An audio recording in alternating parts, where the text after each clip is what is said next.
meses estábamos en Argentina y recibo un texto de esos que no quieres recibir, un texto con una noticia inesperada. Una amada hermana de la iglesia, su esposo me escribe y me dice que acababa de tener un incidente de su salud, le había dado un stroke y se había complicado bastante. Y no esperas recibir este tipo de noticias. Cuando pregunté cómo estaba ella, me dice, bueno, ella está bien, gracias a Dios, pero no sabía qué tantas lesiones habían dejado este derrame que ella había sufrido. Así que tan pronto llegamos a Houston, logré visitarla en el hospital y me dio mucho gusto porque la vi comiendo en ese momento cuando entré y usted dice, como decía mi abuela, enfermo del ala pero del pico nada. Entonces, o como dicen, ¿cómo es enfermo que come? Algo así, no, algo por ahí usted completa el dicho. Entonces me dio mucho gusto porque yo realmente vi que ella pudo caminar, podía comer, podía estar bien y hablar bien. Sí tiene, por supuesto, algunas dificultades con su habla, con la lectura, pero está bien. Y una vez la vi, me dio gusto cómo la vi, pero casi que lo primero que después de las lágrimas, lo primero que escuché fue su pregunta: ¿por qué a mí? ¿Por qué a mí? Y así se llama el mensaje de hoy. ¿Por qué a mí? Y creo que es importante que como iglesia veamos lo que dice la palabra acerca del sufrimiento, pero el sufrimiento en el pueblo de Dios, el sufrimiento de los santos, el sufrimiento de los que somos amados, escogidos, apartados. Y quiero que veamos en la palabra de Dios, en 2 de Corintios, a este gran apóstol, héroe, el apóstol Pablo. Y ese es un tremendo hombre que nos puede hablar con autoridad sobre el sufrimiento de los escogidos. Y quiero decirte que para enfrentar el sufrimiento necesitas fe. La misma fe que nos salva, la misma fe que ponemos en Jesucristo para salvación de pecados, es una fe que necesitamos también hacerla crecer para afrontar la vida con la misma fe. Quiere decir que la fe no es algo que se nos da o se nos regala en una medida y se queda así. La fe nace cuando ponemos nuestra confianza en Jesús, pero la fe tiene que crecer. Pero es posible que en la vida del creyente la fe sea como un péndulo que oscile entre momentos de mucha fe, de gozo, de firmeza, pero que quizás con la prueba, con los sufrimientos se va al otro extremo y entonces es una fe que duda, que pregunta, ¿por qué a mí? ¿Me está siguiendo? Y es que el sufrimiento es algo que toca a todo ser humano, a creyentes y a no creyentes, pero el fruto que produce en el creyente es diferente al que no tiene una fe fuerte. El fruto es diferente. Y el apóstol Pablo en 2 de Corintios lo pone así. Él dice: nos vemos atribulados en todo, pero no abatidos, perplejos, pero no desesperados, perseguidos, pero no abandonados, derribados, pero no destruidos. Donde quiera que vamos, siempre llevamos en nuestro cuerpo la muerte de Jesús, pero para que también su vida se manifieste en nuestro cuerpo.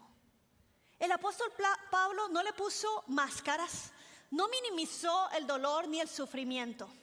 No dijo: no, hermano, ahí vamos, bien, gracias a Dios, en las cartas, aquí vamos, luchándola, pero bien. No, atribulados en todo, pero no abatidos. Atribulación es tormento, es realmente tener muchísimos problemas y dificultades, pero él usa la palabra, pero no estamos abatidos. Una persona abatida es una que ha perdido las fuerzas y el ánimo. Es uno que ya lo dejaron sin fuerzas y sin esperanza. Él dice, sí, en todo. Y yo creo que este hombre, en otro, creo que ahí mismo en Corintios, cuando él defiende su apostolado, y él dice, yo llevo en mi cuerpo las marcas de este evangelio. No sé cuántas veces le dieron látigos, el castigo romano, varias veces naufragó. En una ocasión lo apedrearon y lo sacaron de la ciudad porque creían que estaba muerto, así le habrían dado. Pero ¿sabes qué? Después de haberse apedreado y después de que volvió en sí, el tipo entró otra vez a la ciudad a terminar el testimonio por el cual él había llegado allí. Y además perseguido, dice, por los de adentro y por los de afuera. Los perseguían los griegos, a veces los mismos judíos y a veces los mismos cristianos. Entonces él decía, por todo lado hay tribulación, problemas, perplejos. Un perplejo es como cuando usted se le cae la quijada del asombro, pero no desesperado. Pero me encanta porque al final él dice, a donde voy, de alguna manera me encuentro con el sufrimiento de Cristo, con la muerte de Cristo, pero también recuerdo que si Cristo resucitó, yo también llevo en mí la resurrección de Cristo, la vida de Cristo. Entonces, pero por otro lado, vemos en la palabra de Dios que en los evangelios Jesús nos invita a que hagamos una transacción con Él. Él nos dice, todos los que estén cargados y cansados, vengan a mí, que yo les voy a dar descanso. Y además dice, y les daré una carga, no dice les voy a quitar toda la carga, les dice, les daré una carga ligera, una carga liviana. Lo que sucede es que las cargas o el peso de la carga va a ser muy relativo. Lo que para algunos es liviano, para otros puede ser muy pesado. O si no, vaya al gimnasio y vea esos grandulones que a uno le da pena hacer ejercicio a veces delante de esa gente que anda así y anda así con unos cosos así grandotes y uno ahí con 5 temblando. Y claro, en ese sentido, si yo le doy mi carga al otro, va a decir, esto no es nada. Claro, para usted, pero para mí es pesada. Entonces Jesús dice, yo te daré una carga que es liviana y que es fácil. Mi carga es ligera. Eso es relativo, el peso. Pero lo que no es relativo en esa promesa es que la presencia de Jesús en medio del sufrimiento es lo que hace que ese peso de tribulación nos mantenga de pie y no nos tenga abatidos. Por otro lado, la palabra de Dios sabe que Él conoce nuestra resistencia de peso. Y Él mismo dice que Él no va a permitir que cargas y sufrimientos sean más pesadas de las que podemos soportar. O sea que detrás del sufrimiento hay un Padre que dice, un momento, no, aunque algunas personas pueden ser derribadas, pueden ser abatidas, a mis hijos, que yo estoy con ellos y yo les ayudo en el momento de la carga. Qué lindo que Jesús se pone con nosotros, que nos acompaña para que podamos llevar la carga y se haga más ligera y más fácil. Esa es una de las diferencias, cómo afrontamos el sufrimiento los hijos de Dios. Pero aún así nos seguimos preguntando, ¿por qué a mí? Y es que tenemos la impresión de que el pecado trae como consecuencia el sufrimiento, y es bíblico. Cuando había pecado, había juicio. La palabra de Dios dice, la paga del pecado es la muerte. El pecado trae de por sí un castigo, pero no quiere decir, la teología no quiere decir que es a la inversa, no quiere decir que el sufrimiento es por un pecado. Y esto es alguna de la teología que tenemos algunos cristianos. Porque decimos, Señor, yo te sirvo, yo soy una persona que camino en integridad. ¿Por qué este sufrimiento? Si yo me porto bien, si yo soy un hijo que oro, que estoy contigo, que estoy en comunión. Y entonces hay un caso en el Nuevo Testamento que se presenta esta situación. Dice En Juan 9, versículo del 1 al 3, dice: a su paso Jesús vio a un hombre que era ciego de nacimiento. Y sus discípulos le preguntaron: Rabí, para que este hombre haya nacido ciego. Miren la sabiduría de ellos, el pensamiento más bien de ellos. Dice: para que este hombre haya nacido ciego, ¿quién pecó? ¿Él o sus padres? Para ellos eso era la matemática. Pecado trae sufrimiento, por lo tanto sufrimiento es el resultado del pecado. Pero Jesús contesta: ni él pecó ni sus padres, sino que esto sucedió para que la obra de Dios se hiciera evidente en su vida. Y esta enseñanza la debemos de tener nosotros muy clara, porque a veces podemos juzgar mal. Recuerdo un pastor muy amado en la ciudad de Perú que nos comentaba del cáncer que se le había descubierto a su esposa, y todo el proceso de quimioterapia y el proceso que de por sí es muy, muy doloroso para ella, para la familia. Pero él me decía: lo que más me dolía era el juicio de algunas personas que no eran de la iglesia, pero que decían: eso es porque hay pecado en esa iglesia. Y él decía: qué terrible, porque ya estás llevando una carga pesada y el juicio añade una carga más. Pero Jesús nos advierte: no seamos rápidos para juzgar el dolor del otro o el sufrimiento del otro. Cuidado, porque nos dice: no juzgues para que no seas juzgado. No sea que te toque pasar por la misma y te expongas a ese juicio injusto y doloroso de los demás. Entonces, cada vez que hay un sufrimiento y preguntamos: ¿por qué a mí? En el sentido de, si yo no cometo pecado, tienes que entender que no tiene nada que ver necesariamente con que haya pecado o no en la vida. De hecho, personas que fueron íntegras como Job en la Biblia, como Moisés o como Jeremías, que hasta maldijeron el día que nacieron, del dolor y del sufrimiento, aún esas personas pudieron ver la gloria de Dios manifestarse. El mismo José que vemos en Génesis, que fue vendido por sus hermanos por ser un hijo amado de su padre, por envidia. Luego fue mandado a la cárcel por un acto que él no cometió. Y entonces, después de todo este sufrimiento, me encanta porque así termina el libro de Génesis con esta enseñanza. En Génesis, en el capítulo 50, versículo 20, hablando José con sus hermanos, cuando ya su padre había muerto, y ellos dicen: ahora sí que murió mi padre, José va a vengarse de nosotros. Pero José les dice: es verdad que ustedes pensaron hacerme mal, pero Dios transformó ese mal en bien para lograr lo que hoy estamos viendo: salvar la vida de mucha gente. Y es que cuando el cristiano enfrenta el sufrimiento, tiene que llevar consigo la esperanza de que yo veré a Dios glorificarse en esto, de que mi sufrimiento no va a ser para vergüenza mía, va a ser para que sea más evidente la gloria del Señor. Amén. De hecho, la palabra testigo, que es lo que Jesús nos está invitando a hacer a todos sus hijos, que seremos testigos de Él. La palabra, el origen de la palabra testigo en el griego es mártir. Mártir, uno que sufre. Pero en el sufrimiento es donde se es un verdadero testigo. Yo puedo decir: que Dios más bueno cuando todo está bien.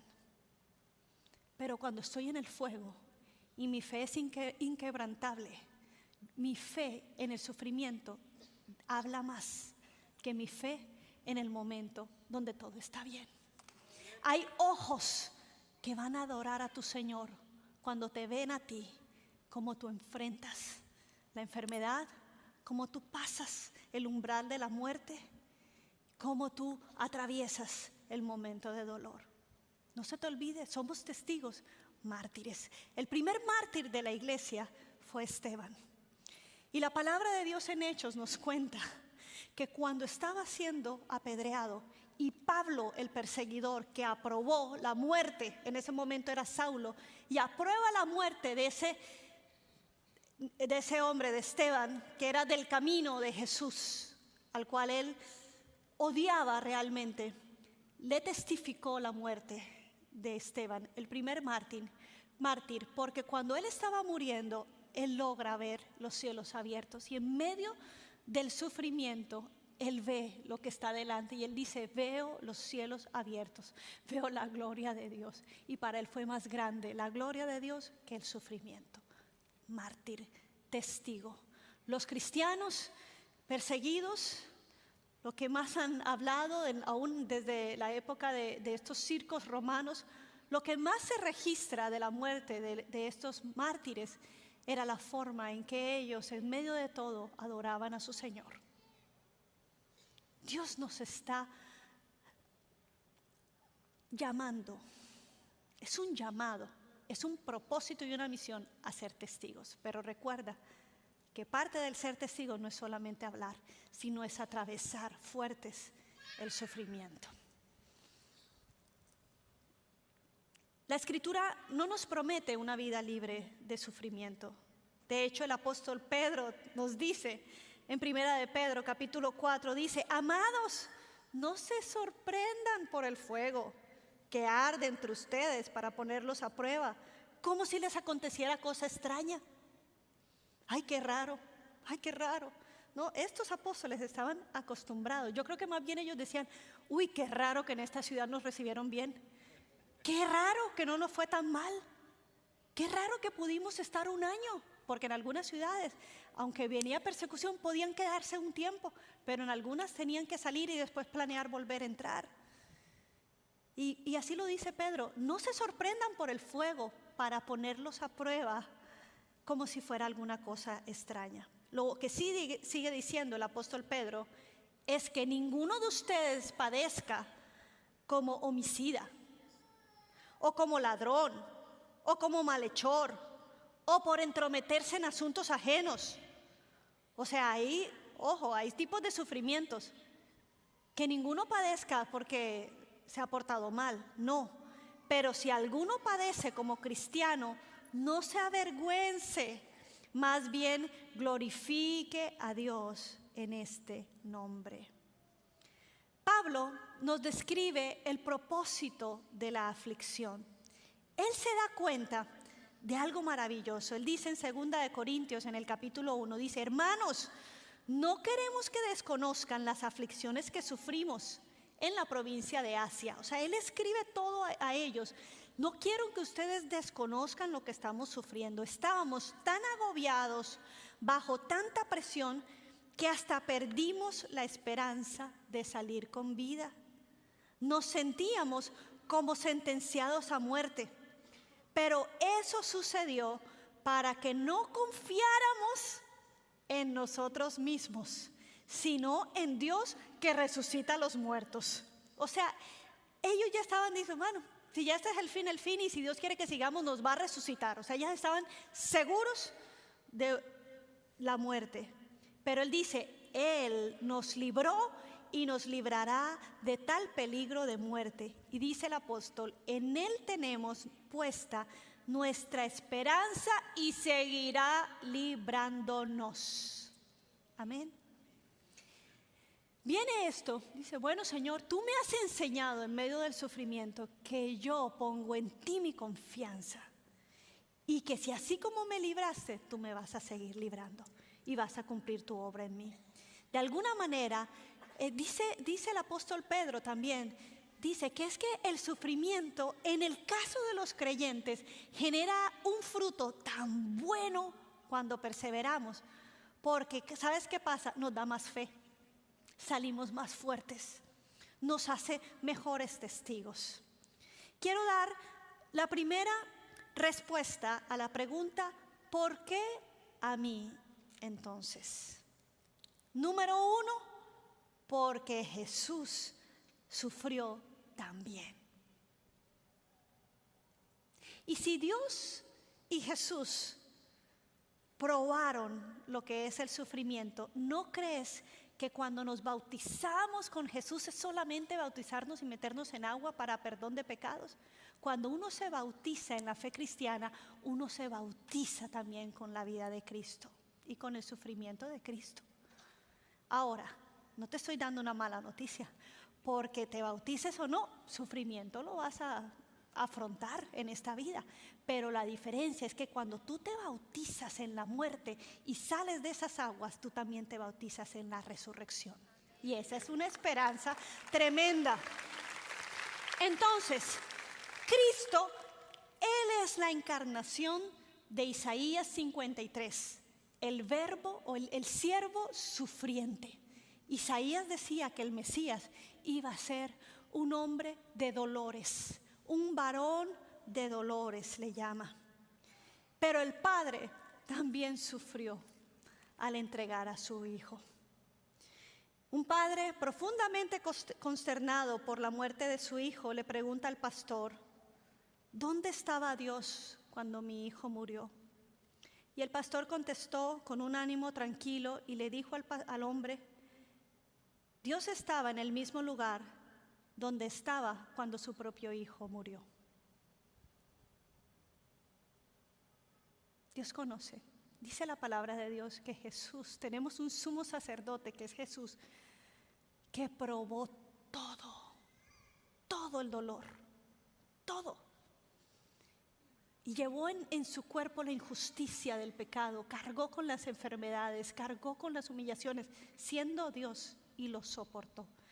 Y dice en Hebreos, la carta de Hebreos nos dice: así que cuando estemos cansados y sufriendo, vamos a tener a uno que intercede por nosotros, que dice: yo sé lo que estás pasando porque yo pasé por allí y yo te doy las fuerzas para llevarte y sacarte a otro lugar.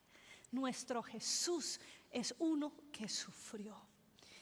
Y también, y yo creo que uno de los mayores sufrimientos como hijos de Dios es cuando oramos y Dios nos dice no.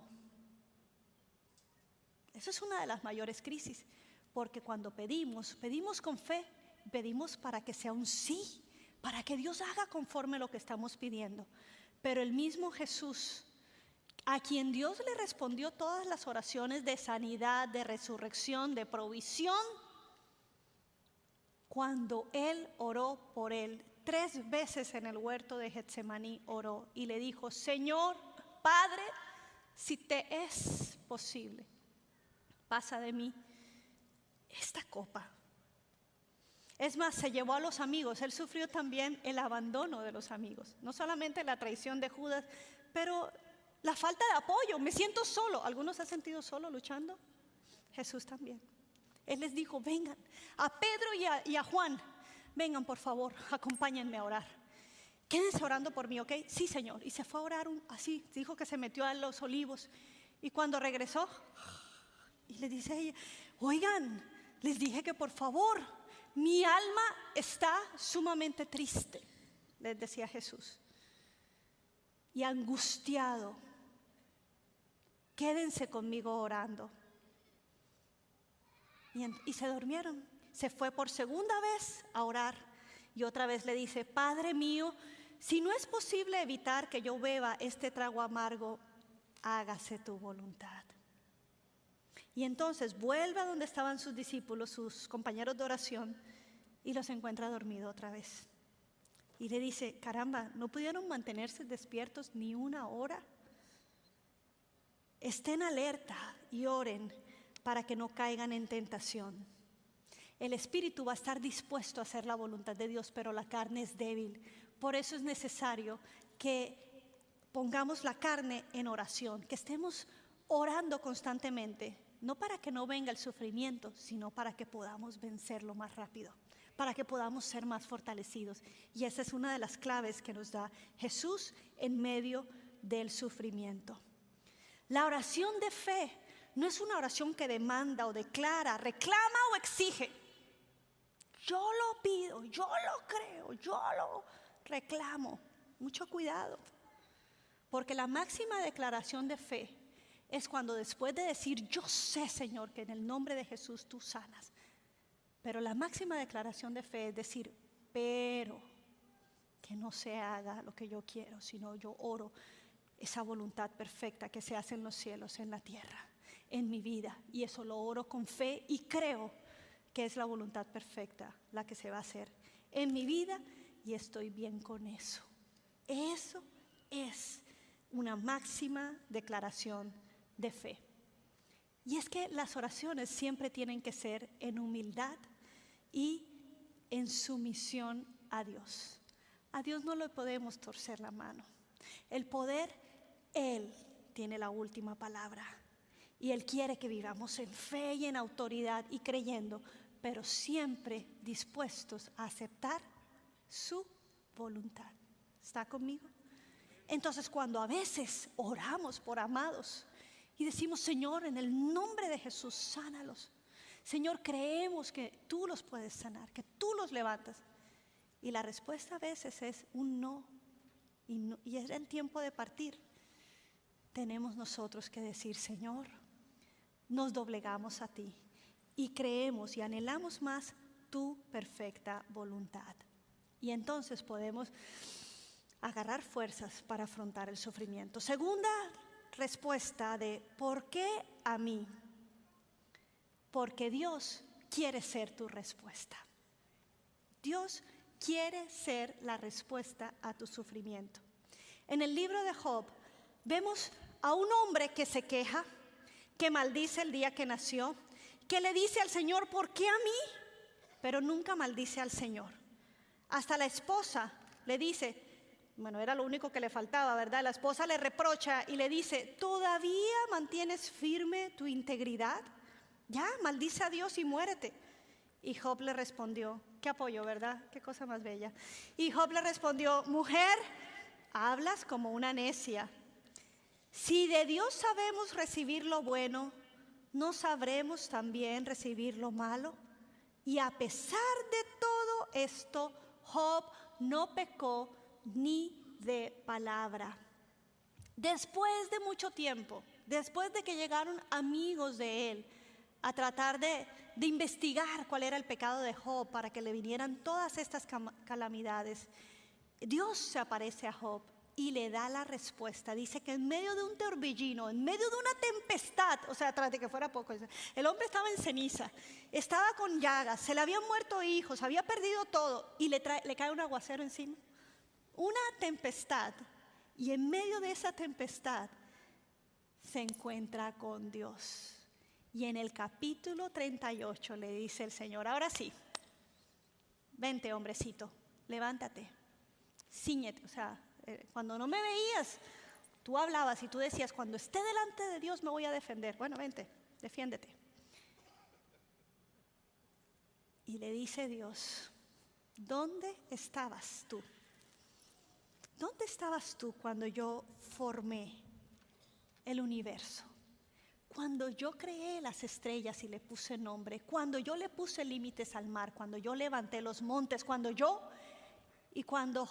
conoce al Todopoderoso. Después de un capítulo entero de Dios, del Señor hablar, no, de hecho 2, el 38 y el 39, Dios le habla, y en el 40 le dice: a ver, dime. Y Job dice: yo me tapo la boca, yo aquí no hablo, perdóname, Señor. Y sigue en el capítulo 39 y en el capítulo 40 le dice el Señor: ¿corregirá al Todopoderoso quien contra él contiende? Que le responda a Dios quien se atreve a acusarlo. Y dice Job: ¿qué puedo responderte si soy tan indigno? Me tapo la boca con la mano, hablé una vez y no voy a responder. Es más, acabo de hablar, pero no voy a insistir. Y luego en el capítulo 42 Dios sigue hablando quién es Él, su poder, mostrándole quién es la clase de Dios. Job termina diciendo: yo sé muy bien que tú lo puedes todo, que no es posible frustrar ninguno de tus planes.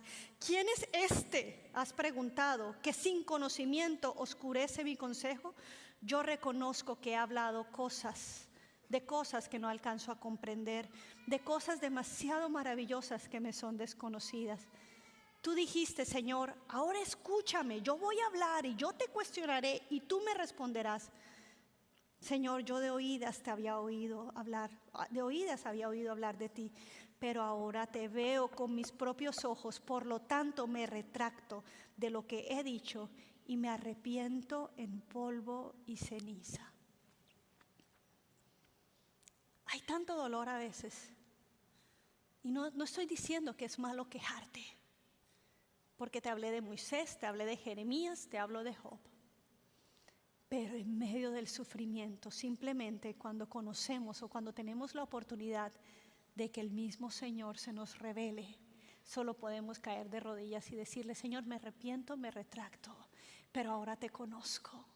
Y la restauración de Job fue increíble. El postrer estado de Job fue mejor que el primero. Las bendiciones de Dios sobre la vida de ese hombre. Tremendo. ¿Qué tal si el sufrimiento nos hace un favor y nos abre los ojos? Cantamos: abre mis ojos, oh Cristo. Señor, quiero conocerte más. Y el Señor dice: mi hijo, yo también quiero que me conozcas, pero estás como muy distraído. Necesito llevarte al cuarto de oración. Y a veces el cuarto de oración es cuando hay sufrimiento, porque si no, no entramos al cuarto de oración, ¿verdad? Estamos muy ocupados con las bendiciones que Dios nos da.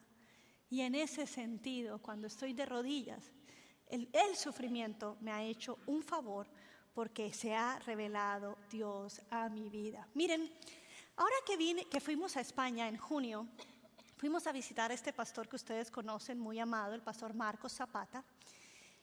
Y él tiene su suegra, iba a decir una suegra, gracias a Dios tiene una suegra, y es una mujer gallega, una mujer preciosa, de una fe llena del Espíritu Santo, hermosa. Ella nos preparó una cena, increíble, y entonces ella me dice: Gloriana, tú vieras, es una mujer de oración tremenda, me dice: tú vieras la relación que tengo tan preciosa con mi Dios. Yo le pregunto: Señor, mis hijos te aman como yo te amo, y Él me ha hablado de cada uno, dice. Pero en una ocasión le dije: Señor, ¿por qué tú permitiste que se muriera mi esposo? Yo me siento sola, han pasado muchos años, Señor, respóndeme, tú que me hablas, Señor. Y dice: y el Señor me respondió. Claro, yo estaba pendiente. ¿Qué te dijo? Y me dijo, y me mostró cómo Dios me ve. Lo vi desde el cielo, vi un gran árbol y se venía acercando así la visión al árbol, pero de pronto fue bajando del árbol y me llevó a un hormiguero, y del hormiguero había un montón de hormigas y había una hormiga y me dijo: ¿esa eres tú? Y yo me quedé así. Y ella me dijo: ¿y ya? Me respondió y se echó a reír. ¿Sabes qué me está diciendo así? Mija, son cosas muy grandes que, ¿para qué te las explico? O sea, desde la dimensión de Dios, eres como una hormiguita, pero me amas. Pero me ama, y me mostró la realidad de quien yo soy. Y me dio una risa y dije: ya, Señor, no te vuelvo a preguntar, me quedó claro. Tercero, ¿por qué Dios? ¿Por qué a mí? Porque Dios quiere enseñarte sabiduría. Eclesiastés 7, en el versículo 1 dice: vale más una buena reputación que un perfume costoso. Está escribiendo el hombre más sabio del mundo y de la historia, Salomón. Y dice: y el día que morimos es mejor que el día que nacemos. Vale más pasar el tiempo, ojo, en funerales que en festejos. Al fin y al cabo, todos morimos. Así que los que viven deberían tenerlo muy presente. Es mejor, escuchen, el llanto que la risa, porque la tristeza tiende a pulirnos. El que es sabio piensa mucho en la muerte, mientras que el necio solo piensa en divertirse. Y sigue diciendo en el versículo 14: cuando te vengan buenos tiempos, disfrútalos, pero cuando te lleguen los malos, piensa que unos y otros son obra de Dios, y que el hombre nunca sabe con qué habrá de encontrarse después. ¿Qué nos está diciendo este hombre sabio? Como decía Job, ¿debemos dar gracias solo por los días buenos? Debemos entender que tanto el día bueno como el día malo hay un Dios que es soberano y que de todos tenemos que aprender. Y te está diciendo el Señor, te es necesario pasar por tristezas porque allí tu corazón es pulido, porque allí reflexionas de la vida diferente, porque ahí sabes que no todo es voy a reír, voy a bailar y que lo demás que ja, ja, ja, ja, ja. Sí, hay ja, ja, ja para un tiempo, pero no toda la vida es así. Porque cuando hay tristeza, nuestro corazón tiene que meditar, parar y pensar y tener sabiduría. Nos hace un favor. Es bueno en este sentido cuando viene el sufrimiento. ¿Por qué a mí, Señor? Y el Señor te dice, porque quiero que crezcas en sabiduría, porque eres un hijo. Amén. Ponte de pie, por favor, y vamos a orar a nuestro Padre. Dios, gracias, Señor, te adoramos. Te adoramos, Señor. Hoy venimos a tu presencia como hijos. Hoy, Señor, sabemos que eres un Padre bueno, Señor, y que nos cuidas en medio del sufrimiento. Gracias, Señor, porque hoy sé que no hay un sufrimiento que yo no pueda soportar, que tú estás conmigo, Señor, llevando la carga pesada para que yo pueda llevarla también y soportarla. Yo oro, Señor, para todos mis hermanos que estén atravesando momentos de muerte, de un familiar, de enfermedad, de situaciones dolorosas. Oro que tu Espíritu Santo revele a Cristo. Oro, Señor, que en esos tiempos de oración podamos ver que tú eres todopoderoso, que tú tienes tiempos perfectos, que tú, Señor, eres un varón experimentado en dolores, Señor, y que no estamos solos. No tenemos un Dios que no tiene ni idea de lo que es el dolor. Al contrario, tenemos uno que se compadece de nuestros sufrimientos. Y hoy el Señor te dice, yo te sostengo, no te me vas a quebrar. No te me vas a desanimar, no vas a estar abatido, no vas a estar derrotado, no vas a estar en desesperanza. Hoy infundo fuerzas nuevas en ti. Hoy yo te digo, vas a salir del otro lado victorioso, porque así como te identificas con el sufrimiento y la muerte, yo resucité, yo vencí lo invencible, yo vencí la muerte. Esto te da esperanza. No te me apartes, no te me vayas lejos, porque ¿a dónde irás sin mi ayuda y sin mi presencia? Mantente cerca, que soy el único que puede sostenerte y fortalecerte. Hoy oro por fuerzas sobrenaturales del Señor sobre ti. Hoy oro que tu espíritu se enfoca y todo pensamiento de desánimo se echa afuera. Y tú cantarás las victorias de tu Señor, que es tu esperanza, en quien has puesto tu confianza. Yo te bendigo en el nombre de Jesús. Y que la presencia del Espíritu Santo esté en tu casa, en tu mente, en tu trabajo y te dé sabiduría. Que todo momento de tristeza y tribulación te haga pensar de una manera diferente y meditar. Y que el Señor sea revelando y dando sabiduría para todo aquel que lo necesite. En el nombre de Cristo Jesús. Amén y amén. Vamos a darle un aplauso a nuestro Señor. Victorioso es Él. Amén. Espero que hayas disfrutado del contenido de este video y si quieres recibir más de esto, por favor suscríbete en nuestro canal.